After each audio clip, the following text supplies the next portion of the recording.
আসসালামু আলাইকুম। আজ আমি বানাবো ফুরি। তার জন্য আমার লাগবে দুধ, এটা আমি ফ্রিজ থেকে বের করে রাখছি।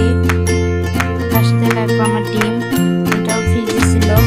নর্মাল টেম্পারেচারের জন্য আমি এটা বের করে রাখছি। তারপর আমি ফ্রাই প্যানে 2 চামচ চিনি দেব। তার সাথে আমি পানি দেবো কিছুটা পরিমাণে। এটা আমি ভালোভাবে নাড়বো। আমার চুলা আঁচ একটু বাড়িয়ে দিব। এটা কিছুক্ষণ নাড়ার পর ঘনত্ব হয়ে আসবে। এটা আরো ভালোভাবে নাড়তে হবে, এমন আঁচ একটু কম দিতে হবে যেন পুড়ে না যায়। এটা খুব ভালোভাবে নাড়তে হবে ফ্রাই প্যানের সাথে, এটা যেন না লেগে যায়। আস্তে আস্তে এটা কালার চেঞ্জ হয়ে আসবে। যখন এটার কালারটা চেঞ্জ হয়ে আসবে তখন আমরা যে পুডিংটা বানাবো যে পাত্রে, সেই বাটিতে এটা আমি ঢেলে নেব। দেখুন দিয়ে আমি হাত দিয়ে চেক করে দেখতেছি যে এটা ঠিক মতন পারফেক্ট হয়েছে কিনা। দেখেন হাতের সাথে কিন্তু লেগে আসছে না, তার মানে এটা হয়ে গেছে।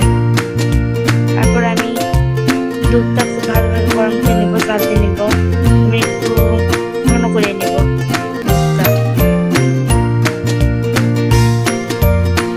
নিয়ে এটাকে আমি আবার ঠান্ডা করার জন্য এক সাইডে রেখে দেবো।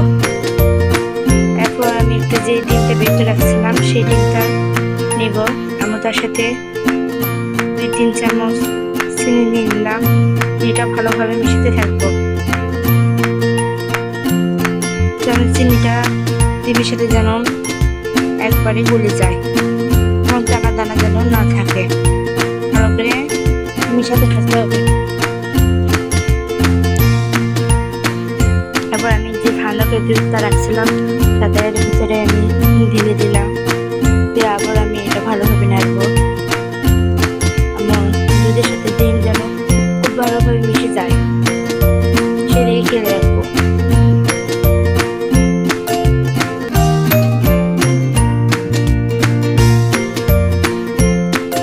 যখন এটা আমার খুব ভালোভাবে মিশে হয়ে যাবে, এরপর পুডিং যেখানে আমি সেট করার জন্য ক্যারামেল রাখছিলাম সেখানে আমি এটা ঢেলে দিচ্ছি। দেওয়ার পর এটাকে আমি ফ্রাই প্যানে ভাপে বসিয়ে দিব। এটা খুব ভালোভাবে সেট করে দিয়ে তার পাশে আমি পানি দিয়ে দিলাম।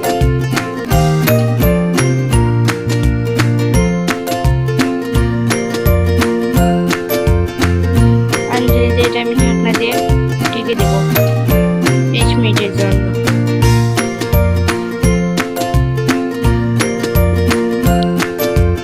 30 মিনিট পর সেটা আমি চেক করবো যে এটা হয়েছে কি হয়নি।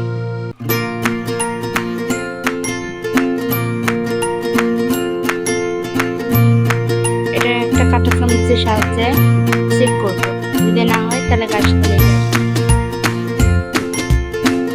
পুডিংটা হয়ে গেছে,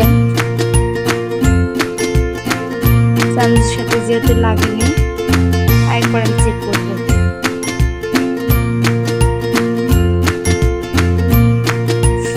এটা হয়ে যাওয়ার পর একটু ঠান্ডা করে প্লেটে আমি ঢেলে নেব। এরপর দেখবো যে পুডিং হয়েছে কি হয়নি। হয়ে গেছে, মাঝখানে ফেটে গেছে একটু,